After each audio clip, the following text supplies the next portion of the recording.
weird moods over here. My boy Doc is on one. I can tell you that right now. This is all right. I can tell you right now. We are going to give you great fantasy analysis. We're going to talk ATS, prop bets. What I know is Doc's going to get you laughing at least 3 times on this show because that's just the vibe he's in right now. It's Rick Kamla. It's Hall of Famer Steve Alexander. We are the Fantasy NBA today. And Doc, you're just, you're beaming, dude. You're full of life. And I know you're on cloud 9 right now, man. So let's dive in, dude. We got BetOnline, our awesome sponsors along for the ride. They want you to know that BetOnline is the world's most trusted betting platform and your number one source for all your sports betting action. Baseball season's in full swing, batter up, and we are into the NBA and NHL playoffs. So BetOnline has more ways for you to stay in on the action with the latest odds, news, scores, even live in-game betting while the games are being played. They have the largest selection of odds on everything from MLB, NBA, NHL, UFC. BetOnline remains the best online source for all your sports wagering info. And in between games, head on over to the BetOnline Casino. They have all the top Vegas-style games, including poker and a live casino. BetOnline, the game starts here. Doc, we dive back in to our top 120 overall, and we're getting to the top 80 here today. We're going to do 71 through 80. Lots of interesting names. And like I said, we'll talk OKC in Minnesota. We'll give you some betting vibes on that game as well. We start here, Doc, at 71 with Jakob Poeltl. 71 in terms of 8-cat totals. 8-cat per game was 53. 9-cat total ranking was 69. That's all very positive for Jakob Poeltl. In games played for him were 57. Is this ranking representative of Jakob? And next year, are you fading, reaching, or drafting him at value? I feel like Poeltl is like, if a tree falls in the woods and no one is there to see it, did it really make a sound? Like Jakob Poeltl had a career year, right? 15 points, 10 boards, over a steal, over a block, shot it well. Not from the free throw line, but from the field. But we didn't see him. And he played 57 games. And he plays in Toronto. And Jonathan Mobo is waiting in the wings. And other guys are waiting. That's the quietest career year from a double-double guy I've ever seen. I think he's a value pick. I think people forget about him. I think you wait till the 10th or 11th round when you need another center and you take Jakob Poeltl. I just don't think there's any reason to reach for him. This ranking is, I think it does represent the player because the stats back it up, but I'm worried about a Toronto tank again. They did not get Cooper Flagg. I mean, they've got some talent, Doc, theoretically. Emmanuel Quickley, RJ Barrett, Brandon Ingram, Scotty Barnes, Jakob Poeltl. That's not that bad. Frankly, in theory, that could be really good. Did you say Brandon Ingram? I mean, I did. I'm just saying, like I said, in theory twice. I mean, I can't disclaim it anymore. I mean, I'm not a Brandon Ingram guy. I'm just saying, in theory, on paper, that doesn't look that bad. And is with the Brandon Dick, with Ochai Agbaji, with Mobo, like coming off your bench, like it's not that bad. Is the Brandon Ingram thing the weirdest thing we saw this year? Like what? No. Dude, so it was weird. This was the weirdest NBA season I can tell you ever for me. It was the Luka trade, Michael Malone, who's the other guy? Taylor Jenkins. Flag going to Dallas, with a frozen envelope. It's the weirdest season. Dude, the Luka trade, it's the weirdest trade in the history of sports. And it's why there was a frozen envelope. If Nico Harrison doesn't stupidly in the middle of the night make that dumbass trade, then Cooper Flagg would be on another team right now. Okay, take that to the bank. I'm not believing. Oh, it's just a coincidence. They won the lottery. I was not born yesterday. I was born in 1969. Okay. There's that video clip out there, and Nico's like, "Wait, do we get if I have to give him to LA, do I get a bunch of number 1 picks back? And he's like, nope, you get 1. Like, but everybody's gonna hate me. And he's like, well, we'll provide you with security, but here's the kicker: you get Cooper Flag. Okay, fine, just do it. It's so funny. But you get Cooper Flag. I don't think this was all orchestrated in advance of the Dumont family and Nico Harrison making this dumbass decision. I do not think it was orchestrated. Like, all right, here's what's going to happen. You're going to make, but I think, because this, I'm not going to go conspiracy theory that the league wanted Luka in LA so badly that they strong-armed the Mavericks into Detroit. I don't believe any of that. What I believe is that the league office saw a team crumbling. One of the top teams in the NBA crumbling and dissolving and dilapidating with no end in sight. And they said, let's stop the bleeding. Let's put a tourniquet on this. And that tourniquet is a 1.8% chance, and they get Cooper Flag. That's my truth. It is a conspiracy theory. It may be completely cracked in a bunch of bull crap, but that's where I'm at right now. I like Jakob Poeltl, but like I would mess with him, Doc. But what's gonna have him slide?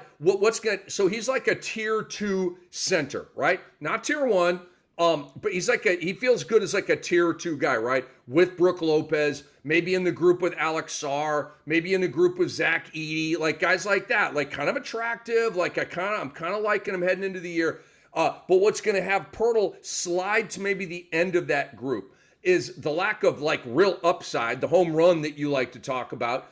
And also, I'm worried about how it's going to look in March and April, and where Toronto's going to be in decisions that are made in playing time and missed games and that kind of thing. So I probably won't have Jakob Poeltl on any of my teams, but I'm not completely ruling it out. If I can get him late and at the right spot, and then I hope for the best. I can tell you this, Doc, in 30 deep, I won't be messing with Jakob Poeltl because it's all about being thriving in March and April when you've got to play Pass or Brew or Doc or all of the great competitors in that league to finally try to win my first 30 deep. So you don't take guys that might be shut down. All right, enough of that. Let's move on to 72 here, Doc. It's Draymond Green, 72 8-cat total ranking, 86 8-cat per game, and 9-cat total ranking was 84. So it's all top 90. He played 68 games. Does the 72 ranking represent Draymond? And next year, Doc, are you fading, reaching, or drafting at value? I am not a Draymond guy. I think that, I mean, he's going to go in the 8th round in fantasy drafts, probably because he's Draymond Green. He's going to be 36 years old by the time next season ends. He averages, over the past 3 years, he averages 9 points, 6 boards, and 6 assists. Like, man, I get it. And the steal and the 1.5 blocks. Like, Roto, Draymond Green's probably a stud. Head to head. I just don't trust him. He misses games. He takes nights off where he just doesn't do anything. It's just too much for me to think about. Like, the stat set is okay, but I'm just not a Draymond guy. Understood. Doc, does this ranking represent this player? 72 divided by 12 is what? What are we talking? 6th round? Doc, right? 6th round for Draymond Green? No. Yeah. No, I'm not drafting Draymond Green in the 6th round. But you know what, Doc? Somebody else will. There's going to be a ton of hype for the Golden State Warriors next year. A ton. You're going to have the first full season with Curry, Butler, and Green, and everybody's going to try to stoke up the championship thing again. I'm not going to buy any of it, but it's all going to happen, and it's going to drive Butler up in drafts. Curry's Curry. He's a first-round pick, and it's going to drive Draymond up in drafts. People are going to be taking him in the 5th and 6th rounds, and I'm going to be like, okay, cool. You're just leaving a better player to me. For example, I'd rather have Julius Randle than Draymond Green. And I know that Randle is light in the fantasy gold, and Draymond's actually really good in the fantasy gold, but Doc talked about the PRA. It's god-awful. I mean, I understand, Doc, like the problem that I have is the rebound aspect. because 5.6 assists, which by the way is, oh my God, it's fallen off a cliff. 8, 9, 7, 6, 8, 6, 5.6. I mean, it's in a free fall. Draymond Green's dimes, okay? His rebounds are in a free fall. Long gone are the days of 9 or 8 rebounds per game. He's been a 6 or 7 rebound per game guy. And he spiked up to 9 points. Dude, do you know that Draymond Green's 9-point scoring average this year was his highest in the last, oh my God, 7 years? Dude, 7 years. Went 8 6, 8 5, 7 5, 7 8, 7 4, and he spiked up to 9 points per game. There's no guarantee he'll be at 9 points a game next year, okay? Or he may fall to 5.5 rebounds. No, Let's go ahead and call it a fade. Nope, I'm not into it. He will be overdrafted, so I will fade him. I'm not reaching. I'm not drafting him at value, and I don't think that this ranking is. I liked what Doc said in Roto. Probably kind of a low-key beast, but in head-to-head, where we predominantly live, I'll let y'all rock with Draymond. Let's move on to 73 here, Doc. It's Malik Monk. That is his 8-cat total ranking from last year, 73. 8-cat per game, 77. 9-cat total ranking, 83. All within 10 spots. Games played, 65 for Malik Monk. Does this 73 ranking represent Monk? And next year, are you fading, reaching, or drafting at value? Dude, I don't know. I liked it when he was coming off the bench 2 years ago. I liked it when he was starting last year. And now I don't even know what his role is. I don't think he knows what his role is. I just feel confusion when I think about Malik Monk. And I really thought coming into this season, like he was going to blow up this year. But it turned out to be a really weird year. 17 points, 4 boards, 5.5 assists. Didn't hit a steal, didn't hit a block. Threes did not take off like I feel like they should have. It was just another Malik Monk year. And he's way more fun to have on your fantasy team when nobody knows about him and you're taking him as a sleeper than he is when he's just barely doing what you need him to do. I'm out on Malik Monk. You weren't kidding when you said you weren't crazy about the names on this list. But we vet all these guys, man. And this just happens to be so far a list of guys that aren't really in favor with Doc. Malik Monk is in favor with me, Doc. And I feel like this ranking is solid at 73. So that would make him, 6th, 7th round. You're getting Malik Monk in round 6, round 7. I'm at peace with that. I am. If we find out that he's coming off the bench, then I'm not at peace with that. But if we don't know and we're just playing it straight and kind of, the same stuff, and then on opening night, we'll learn some stuff from the preseason box scores, and I have a feeling we'll know in draft season if Malik Monk is going to be a starter or a bench player. Doc, he had a career high last year in points at 17, which is a really strong number. A career high in assists at 5.6. Career high in rebounds at 3.8. Career high in steals at 0.9. Just off a career high in threes at 2.1. De'Aaron Fox being moved, to me, boom, it really creates a lot of upward thrust for Malik Monk, who is the point guard on this team, even if it's a little bit out of position. So I like Malik Monk. I will rock with Malik Monk. A 17-4 and almost 6 PRA is solid. 1.5 defensive goodies isn't bad. 2.1 threes. He's an availability guy. 2 years ago, he had the knee injury. This year, I forget his injury, but they're like injuries, right? It's not like he's taking all these games off. He plays every game when he's right, and he's usually right. So I'm a Malik Monk guy.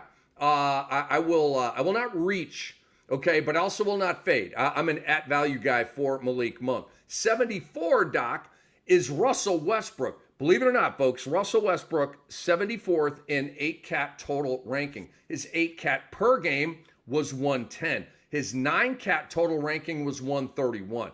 That's all over the place, Doc. Games played were 75. Does the 74 ranking represent Russell Westbrook? And next year, are you fading, reaching, or drafting at value? Dude's played for 6 teams. He's been in the league since 2008.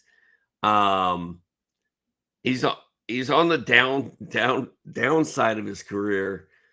I'm just not a Russell Westbrook guy right now, but I need to see where he's going to be and what his role is going to be, because I could be a Russ guy, like 13 points, 5 boards, 6 assists, steal and a half, almost 3.5. Like, not bad, but I need to know who he's playing with, who he's playing for, and what his role is going to be. Doc, I talked about this on Monday's NBA show. You guys can check it out. Sportsethos.com, our YouTube channel. You can check it out at Rick Kamla Sports as well.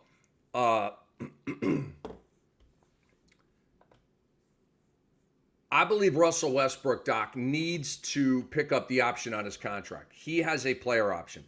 He can opt out and become a free agent. Do you think that there's a team out there that is going to want to pay Russell Westbrook $8 million a year on a 1-year deal? 1 year, $8 million for Russell Westbrook. Do you think there's a team in the NBA that wants to pay that money? I don't believe there is, Doc. I believe he's worth that. I don't believe anybody wants to pay that. He's on the books right now at like 4 on a veteran minimum deal with Denver.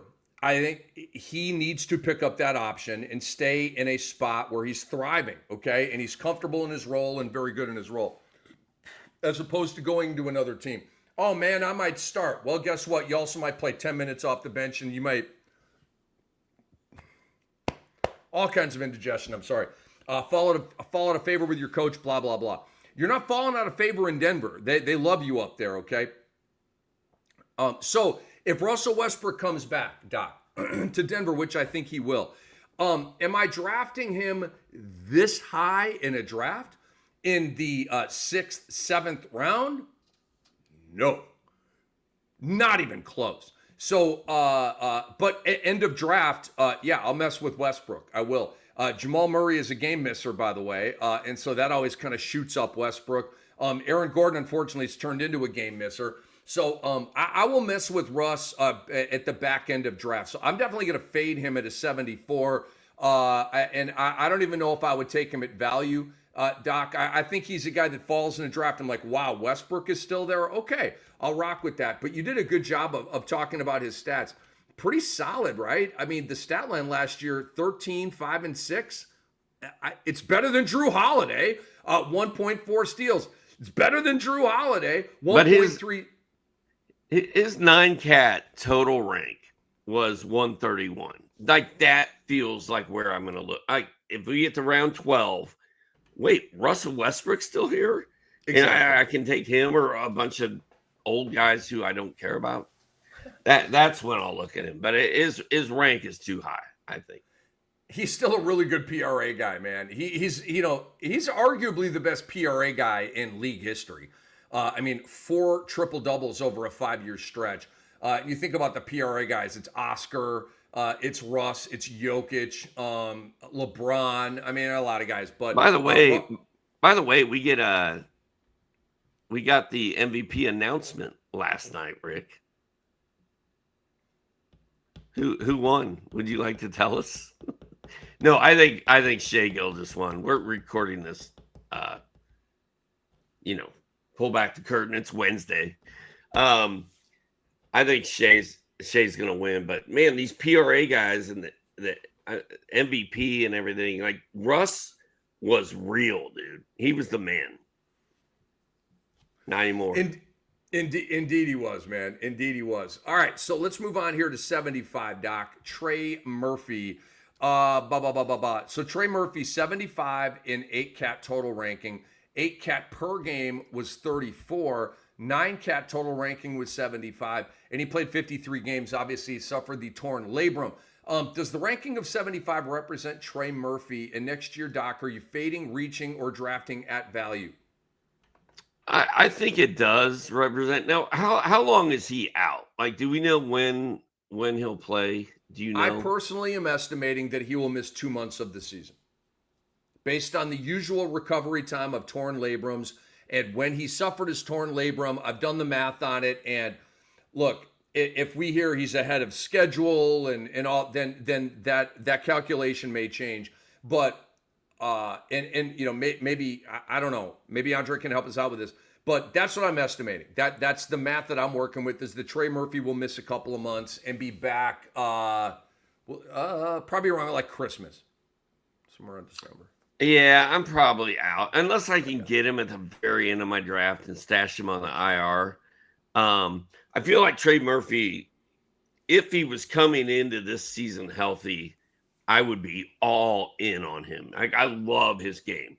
But he's not healthy, and he's going to miss time. And his breakout season is the season after this coming one. So it's too early. I think if you spend any kind of money to get him on your team, it's going to be money not well spent. I mean, I agree with everything you're saying. Does this ranking represent this player? I mean, not right now. Not in his current form. I mean, I think he's easily a top 50 guy. I love Trey Murphy. When he's healthy, he's got a great stat set, a lot of threes, a lot of steals. He gives you blocks, decent PRA guy, but he doesn't hurt you in PRA. But he's not known as a PRA guy. Not really a rebound and assist guy. But he's all upside too. Like we don't know who he is yet. Like it's coming, but it's not coming till next year. So he's a guy that I'm gonna monitor. Like I'm not really monitoring Kyrie Irving. You guys draft Kyrie whenever you want to draft Kyrie. I'm out. And I don't dislike the man. He's coming off the major injury, and I'll just let y'all deal with that. Trey Murphy is a guy that I will definitely mess with, Doc. He is a guy that I'm going to write down on a little cheat sheet next to me as I have my draft of guys not to forget, right? Your little sleeper list, your little, I got this guy. I got to, back him up with his backup, all that kind of, you write it down. Trey Murphy's going to be on that list. If he falls to round 10, 11, 12, yeah, I'm going to bang him at that point because you've got that Sleeperville. So there's really no bad picks at that point of your draft. So yeah, at that point, it makes sense value-wise to go ahead and take a Trey Murphy, stash him on your IL, and wait a couple of months, and you'll make it work with waiver moves. And I don't know. I'll speak for myself. I know I'm going to have a badass team, especially if I'm taking Trey. I've got all the other bases covered, and I'm taking Trey Murphy on a flyer in the 10th round. Hell yeah. I don't know if I would want to take Murphy on a flyer in round 8 or 9. I'm probably feeling like I'm still getting really, really solid players at that point. But like round 10, late rounds, that's when I'm looking at Trey Murphy. So I will call it, Doc, I will call it a fade. I think that's a great call by you. It's a fade and a monitor. That's where I'm at with Trey Murphy. It's a great call by you, because if you're having a great draft and you're feeling really confident and you're feeling like you killed it, then you get a luxury stash with Trey Murphy. Other than that, like if you're not sure about your team, you get around, whatever, you're like, I got to take guys I know are going to help me right now. Like he's a luxury stash. Yeah, I mean, the guys you take in rounds 10, 11, 12, 13, they're very, very flimsy on your team. They might work, they might not. You send them to waivers. That's kind of it's like a head start on the waiver wire. Your last few draft picks, right? Boom. That's the zone. If somebody's taking Trey Murphy in round 7, you just be like, cool. I'm gonna get a better player because that's taking a guy out of order right there. All right, 76 here, Doc, is Anfernee Simons. 76 is his 8-cat total rank. His 8-cat per game, 97, so a minus 21. And then 9-cat total ranking of 79. He played 70 games for the Blaze. Does the 76 ranking represent Anfernee? And next year, are you fading, reaching, or drafting at value? All those rankings were between 70 and 90. And Simons is productivity dropped off a little bit this year, down from almost 23 points to 19. That's a 4-point drop. The assists were down from 5.5 to 4.8. Shooting was slightly down. I like Anfernee Simons, but the fact that Scoot Henderson is still like, what a weird team. Like, keep Portland weird, right? They are weird. Everything about them is weird. Because eventually Scoot's gonna pop and Simons is gonna bust, and it might happen this year. I'm probably not drafting Portland Trailblazers. I think the ranking is about right. I mean, Anfernee Simons in round 7, 8, or 9 feels right, but I don't know that I really want him. Yeah, Doc, I hear you, man. I do fear how crowded it is in Portland. Again, Jeremy Grant, Tumani Kamara, Denny Abdia, Anfernee Simons, Scoot Henderson, Shaden Sharp.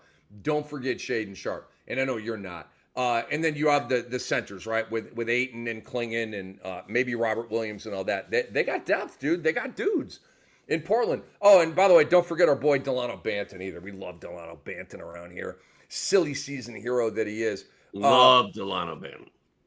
It's my boy. So for Simons, dude, gone are the days of him being like that solo artist on a crappy team. Okay, they're not crappy anymore. They're trying to win now. So that's why you go, as you said, from 22 down to 19.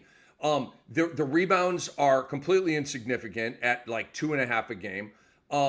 Doc said, I mean, he's never been a big assist guy. His top assist was 5.5 down to 4.8. That's probably going to go down to about 4 this year.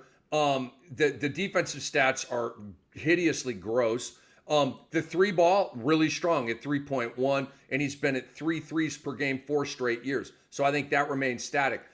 Do we even get 19 from Simons this year? Does he drop all the way down to 18? Okay, so there's a lot of questions here, a lot of built-in downside. I don't see upside, Doc. I don't. There's like no upside here. Like if he went 19, 3, and 5 again, like I would think that would be a win. So I think the value is indicative and representative of Anfernee Simons, but I'll be fading. I'll be fading. Not into oblivion. It's like I would never take Anfernee Simons, but I would not take him at value. He's a fade for me. Dude, it was so fun when he went from averaging 7 points a game up to 17 in 1 year. Like, he blew up. And he was like a waiver wire darling, and he saved a bunch of people's fantasy teams. And those of us who picked him up that year, I was one of them. Like, I have a soft spot in my heart for Anfernee Simons, but it ain't that soft. Like, that ship was 4 years ago, and we don't know what's happening now. I'll draft him, but like you said, I don't need guys who have zero upside on my team. I just don't. He's the guard that the teams that they're hustling a little bit later.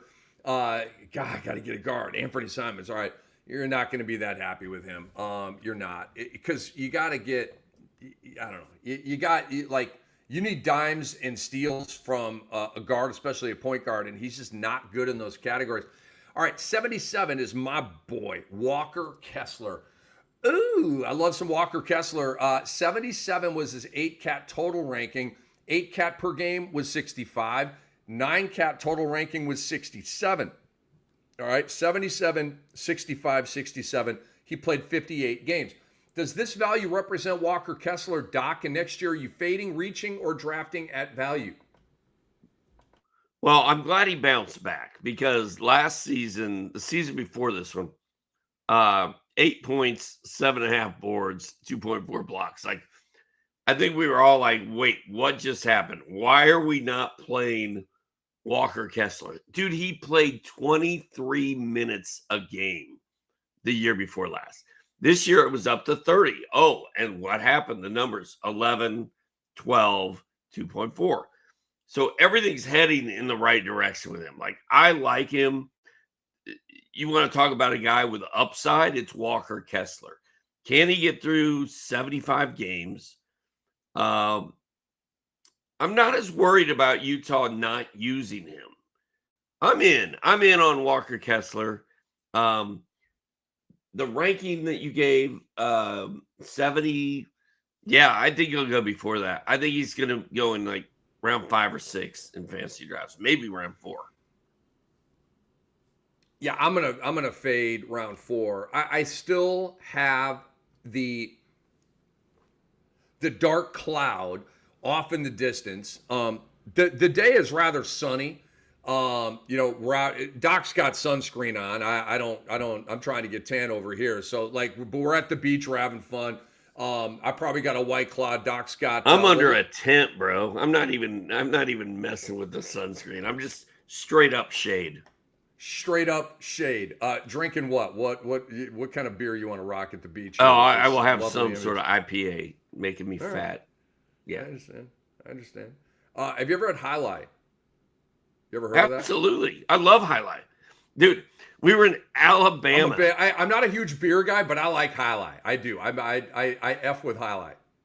We were in Alabama, and my beer of choice is Tropicalia, and it's a green or a blue and orange can, but you can only get it in Georgia. And the High Life is orange and green, I think. Yes, and it's very similar beer. It's Cigar City Brewery down there in Florida. And we're in Alabama, and we walk into. My daughter wanted to go play pool. It was like I had a podcast at midnight. It was 2 a.m. We walk into this bar, and this guy like, "Where are y'all from?" Like we were way out of our element. It was inland. It was scary, and it was called the Keg. The bar is called the Keg, and I said, "Hey, can I get a High Life?" And he goes, "Yeah, I guess." And he comes walking over and brings me a Miller High Life.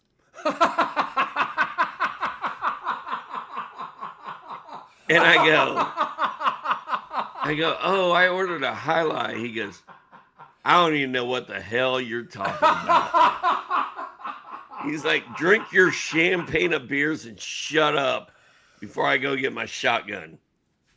He didn't actually say that. Dude, he was very. Did he say drink your beer and shut up? He did not say that. He didn't tell me to shut up. He goes, "No, you'll be good with that. Don't you worry now." But yeah, I ordered a High Life and got a High Life. And it's probably not the first time that's ever happened. I'm sorry, that story tickles me so much. Dude, it was funny. Because the guy was like, "Yep, I got your High Life." He's like, "I'm gonna shove it straight up your." I mean, so that I could you did a great job of painting the picture on that one. Well, dude, the guy fact gives you a High Life. You said High Life. He's like, close enough. Like I actually called him from the condo, and God, because I go, "Do you have pool tables?" He's like, "Son, I'm a dive bar. I'm looking at 3 pool tables." And I go, "How late are you open?" He goes, "I just told you I'm a dive bar. If there's people here, we're open." I'm like, all right. Dude, I'm growing to like this guy. On my way. This bartender. Dude, he's a straight shooter from Alabama. I'll be right there. From the Hicks, Alabama. Oh my God. Dude. And then, of course, we went there every day after that. Like, it became a spot. Funny.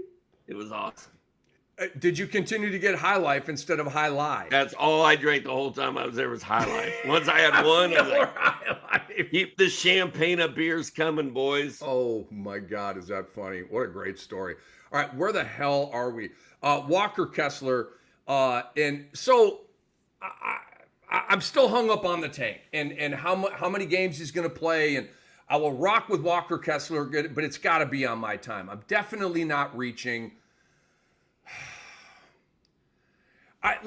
Here feels good, but if somebody, if he's a top 50 guy and somebody wants to take him in round 4, knock yourself out. You want to take Kessler in round 5, knock yourself out. Like, all right, he falls to round 7. That feels good to me. Like, okay, yes, because I've got 6 bad boys and now it's 7, and I got a little risk with this 7th pick with the possible tank and all that kind of stuff. Yeah. Okay, yeah, like 7, 8, like in that range. I'm looking at Walker Kessler, but I will not reach. I'll just say it. I'm drafting him at value. I'll just say it like that. You cannot discount the blocks. That's a lot of blocks, and it's going to be more this year than it was last year. and you can't discount all the upside that's there. The problem is he plays for Utah, and we don't know what his exact role is going to be. But there's so much upside. I mean, if you're going to wait till round 7 on Kessler, I don't think he's there. I think he's going in round 5. I agree with you. Like, I would much rather have Miles Turner than Walker Kessler, and Turner's probably going to go right around the same time as him. I'd rather have Alex Sarr than Walker Kessler, and I'm not sure where Sarr will be ranked and all that kind of stuff. I'm actually currently working on that on the side. So I'm an at value guy for Walker Kessler, but it's where I value him. Not where the crowd values him. So if you want to take him in round 5, do it. I will not. I'm more set round 7, round 8. Number 78, I guess we can keep this kind of quick, is Jonas Valanciunas. Based on 8 cat totals, he was 78th this year. 8 cat per game rank was 149. 9 cat total ranking was 75. Games played critical here, he played 81. He did have that period where Sabonis was out, and he was kind of rocking and rolling a little bit with some big stat lines, and was okay with Washington, I guess. Does this ranking represent Jonas? And next year, are you fading, reaching, or drafting at value? My name is Jonas. Dude, 8.7 points and 7 rebounds, playing behind a really, really good player. And only getting 16, 17 minutes a game. No, thank you. It wasn't that much better in Washington. If he lands somewhere else, I'll look at him. Otherwise, I have no interest in Jonas Valanciunas. Jonas Valanciunas is a waiver wire guy. People, he is a waiver wire guy. If Sabonis gets hurt, we will be talking about him on the Fantasy NBA today. We do the pickups and the drops every day, every show. That's where he's going to be. Oh, Cam, Doc, should I draft Jonas Valanciunas as the backup to Domantas Sabonis in case Domantas Sabonis gets hurt? No, okay? You don't need to. There's going to be a better guy for you to put in and get man games and that kind of thing. Heck, I always like to keep one spot on my teams that's like a revolving door spot. It's the streamer spot. You know what I mean? You know, like I said, don't fall in love with your guys. I can't drop anybody. My team is too good. Bull crap. There's somebody on waivers better than your last guy on your team. All right. Maybe not like every day, but most days that'll be the case. But Jonas Valanciunas is a waiver wire guy. All right. Let's spice it up here a little bit, Doc. 79 is Cam Johnson. This is 79 8 cat total ranking. 79. 8 cat per game, 62. 9 cat total rank of 73. So, Doc, it's 79, 62, 73. Games played were 57. Does this ranking represent Cam Johnson? And next year, are you fading, reaching, or drafting at value? I'm fading. I think that ranking probably does fit who he is, but he's not one of my guys. I kind of went all in on him this past season, but the games played. As you guys, you and Brewski sat here in October and were like, good luck with Cam Johnson. He doesn't play enough games.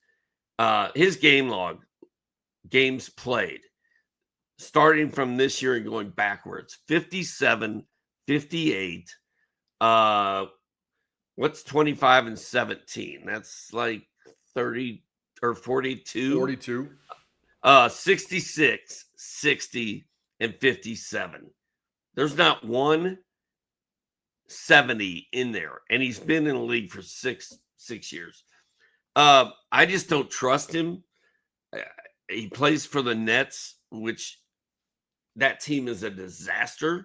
We don't know who they have, what they're going to do, what even their goal in life is. No, I'm out.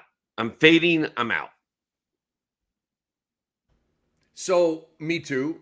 Does this ranking represent Cam Johnson? I think maybe for this year it did, but I think things are going to change for Cam Johnson next year.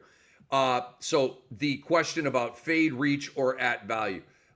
It's definitely not a reach, and it's definitely not add value, and it's definitely a fade. Think about this.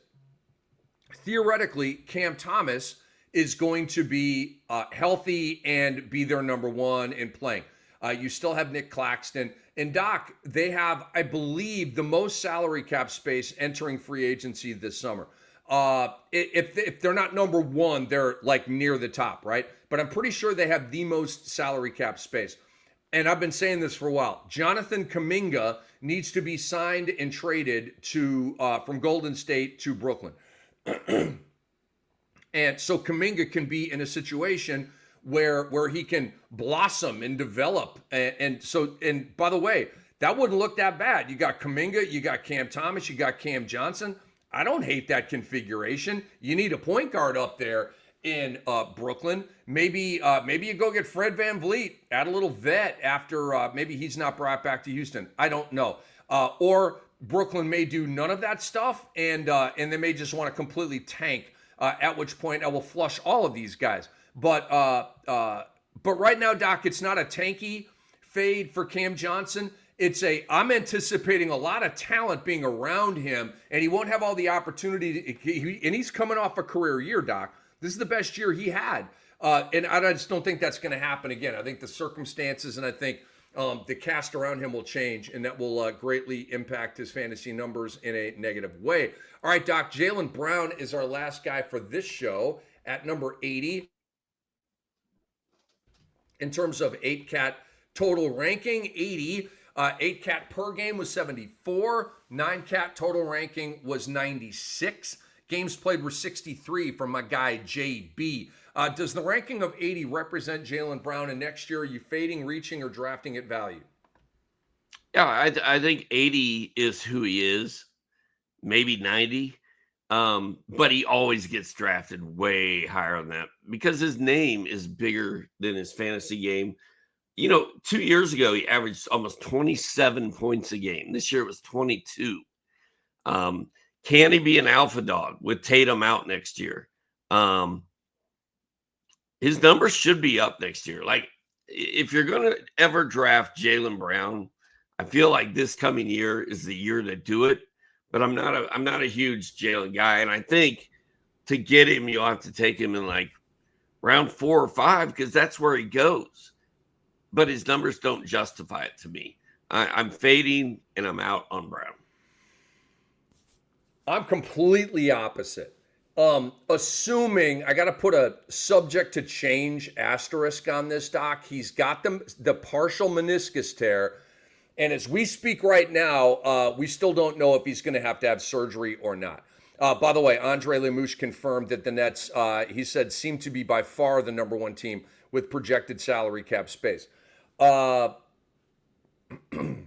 Dude, I'm going to be high on JB next year, Doc, if he's fine with the knee.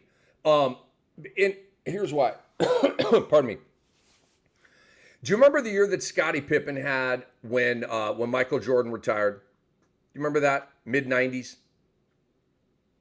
Remember that year? He went off. When Scottie Pippen, let me look it up right here. He was number 2 or 3 or something in the MVP voting. Let me give you an idea of the spike that Scottie Pippen enjoyed that year that Michael was playing baseball. All right, where is it? MVP third. I believe this was the year, 93, 94. 22, 9, and 5. God bless, 2.9 steals. This guy. How dare you for comparing J-Dub to Scottie Pippen? But he was third. He was third in MVP voting. Anyway, he went from 18.6 to 22. And a lot of the other numbers were up as well. Anyway, you guys get the point. Jaylen Brown is going to have a savage year. I think I've said for a while that Jaylen Brown can win 50 games as a number one. I believe he's that good. But he's a number 2 in Boston. But I believe if he were a number 1, guess what? We're going to get to see how that looks this upcoming season. He will be, bar none, Boston's number 1. And there's going to be a ton of shots. He, Doc, always plays with a chip on his shoulder, right? So he's always kind of thinking he's doubted and that kind of thing. Boston's coming out of wreckage, so there's going to be motivation. Like, they're not just going to, and by the way, like, nothing's handed to Boston this year. They kind of thought that they were maybe handed a trip back to the finals this year. No, not the case. But next year, they know they're going to have to fight and claw, Doc, for everything they get. So you're gonna get a return of that motivation with Boston. And Jaylen Brown, I think, is going to have an amazing year. So I'll go this far, Doc. I will start looking at Jaylen Brown in round 3. I'm telling you right now. I may not have to draft him in round 3. There may be a guy in round 3 that I'm like, yeah, I'm going with him instead of Jaylen. Like, I don't know that yet. But round 2 is way too high. Round 3 is when I'm going to start looking at Jaylen Brown. Round 4 feels like a real sweet spot to get Jaylen Brown, because I think this cat next year is going like 27 points, 7 boards, 4 assists, 1+ steals. I think he'll be around 3 threes per game. I think he's going to be awesome. I love it. I love that. You take him all day long in round 3, and I'll be sitting back and just chilling. Like, well, there's one guy I don't have to worry about drafting. Like, I would like to know what his highest fantasy ranking in his career is. Like, he's never been a 3rd round guy. He's never been a 4th round guy. I don't think he's ever been a 5th round guy. Like we have a lot of history to look at here. It's been 9 years. And he's never been that guy. And you take Tatum out of the way. Yes, Jaylen gets more PR&A, but the overall numbers just don't support him being a 4th round guy. I don't think. So I'm glad we disagree on that. His best year was 26.6, 6.9 boards, 3.5 assists, 1.1 steals, 2.4 threes. Shot 49%, played 67 games. Is that 3rd round? I mean, 26.6 PPG is 3rd round. I don't know how many 26 point per game guys you're getting in round 4. They seem to all be drafted at that point. So yeah, I like that we are at a loggerhead here. Again, like, do I love Jaylen Brown in round 3? No, I don't. I'm just saying that's when I'm good. That's when he's on my radar. Like, knocking on the door. Am I going to let you in or not? I don't know yet. But round 4 feels great. Round 5, I feel like I'm stealing if I can get Jaylen Brown that late, but I don't think that will be possible. All right, Doc, let's do a little playoff check-in here. We are here on Thursday. We are looking at Minnesota and OKC game 2. We know that it was a 26-point beatdown in game 1. To me, felt more the final score to me wasn't indicative of a lot of the competitiveness within that game. It got out of hand late. So I want to hit you with this, Doc. To me, SGA and Ant-Man, and I teased this a little bit on Wednesday's episode. I want to go a little deeper here. SGA was more Kobe than Ant-Man, and to me, that's why they won game 1. And when SGA was, leading and thriving, and just everybody followed and gave him all confidence, right? SGA was drawing fouls, getting to the free throw line, getting into a groove, pissing off the Wolves. They were complaining. Ant-Man got a tech, and all of that stuff is very favorable for OKC. Ant-Man was chucking or turning down opportunities, deferring to teammates. All the stuff that I said he can't do, he did. That's why you lose by 26. SGA is a full-time killer.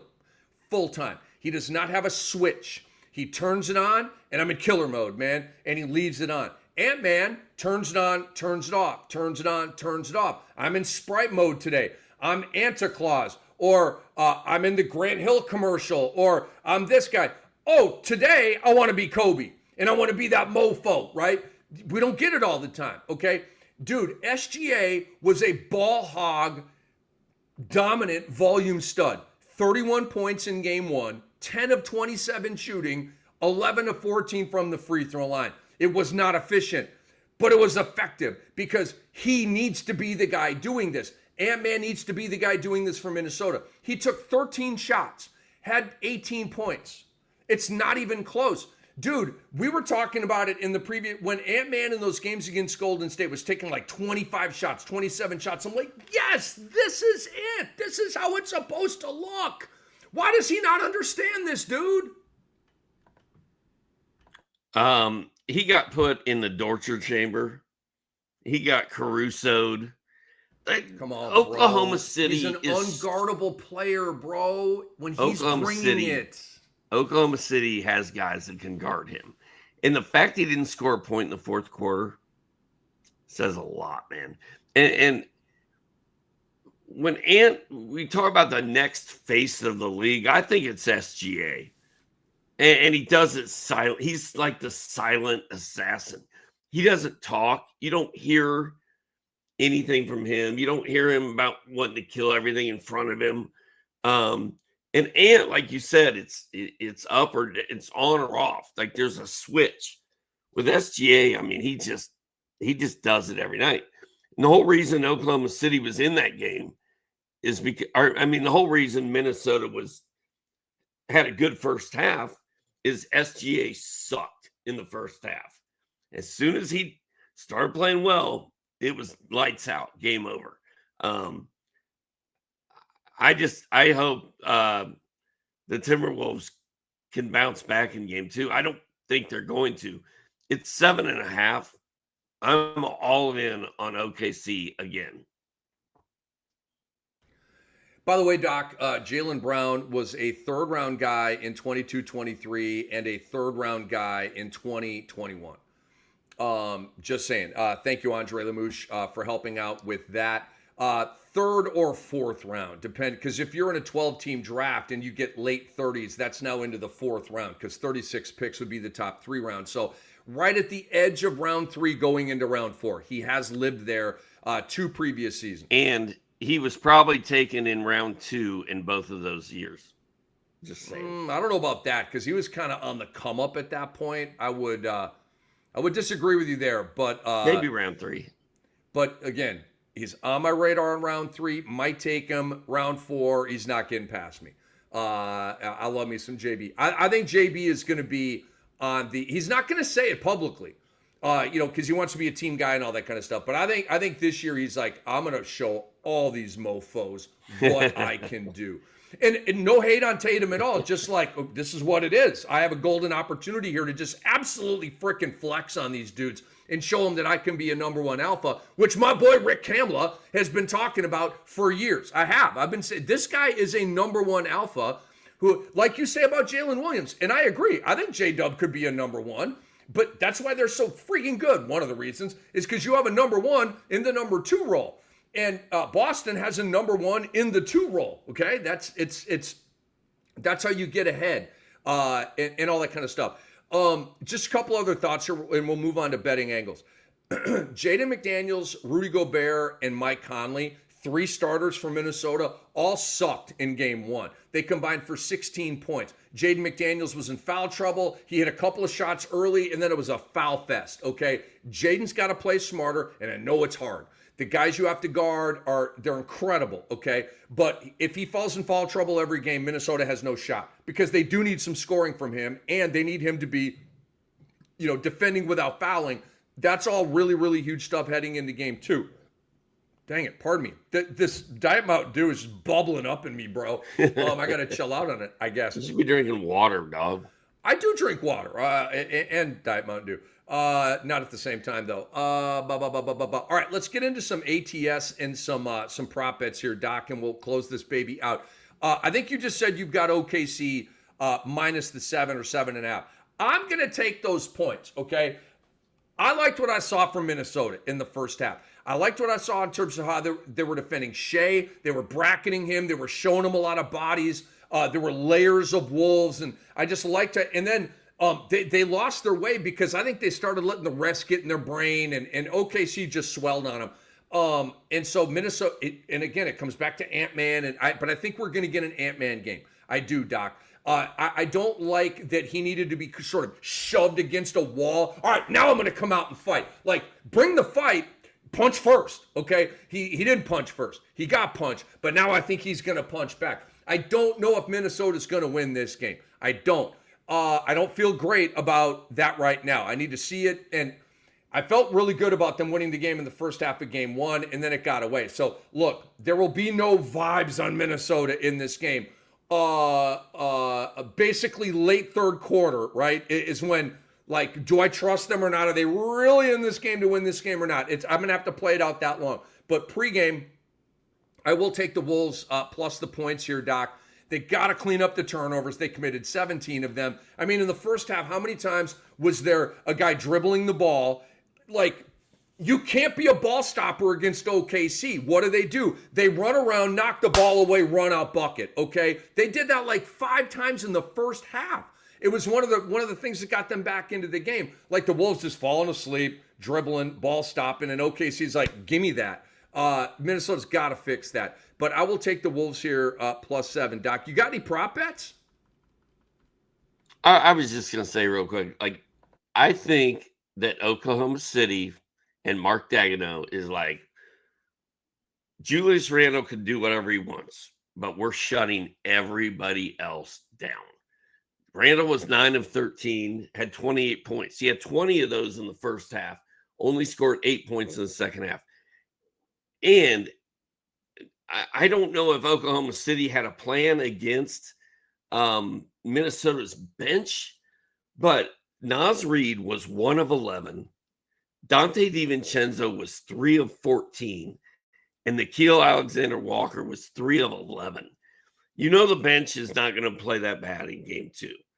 I would hope that Anthony Edwards is going to get more than 13 shots. The fact he only shot it 13 times, the fact that Dante DiVincenzo led your team in attempts tells you everything that's wrong. Randall and Ant have to shoot it 20 times each or you're dead. And I think what I don't think is lost here is Oklahoma City is the better team. The matchup is not great. Nobody matches up with OKC. They're at home. The crowd's in a frenzy. They're the most consistent performers when it comes to wearing the right color t-shirt and sitting in the right section. Like, the crowd looks amazing every game. This is Oklahoma City by 25. I'm all in on the point spread. As far as props, SGA's prop is way too high. They're way too balanced. The 31.5 going under. I think Randall is the guy from Minnesota that they're going to let do what he wants.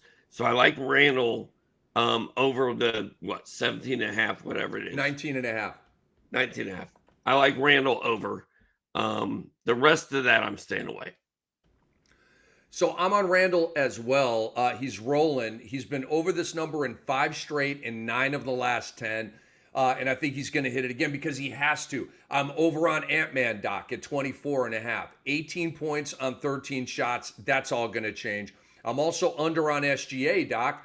He was under in game 1. And I predicted Ant-Man and SGA would be under in game 1. SGA was barely under in game 1. He had 31. But I'll go under on him again here. The Wolves are going to change their defense on Shea. 27 shots, 14 foul attempts. They're going to change their defense on Shea and force others to beat them a little bit more. And then I've got Jalen Williams over 20.5 because I do anticipate some different defense being played on Shea. And J-Dub's not coming out of wreckage, but it wasn't a great game. He shot 7 of 18, 19 points. So I think there's a little bit of a bounce back factor going on there.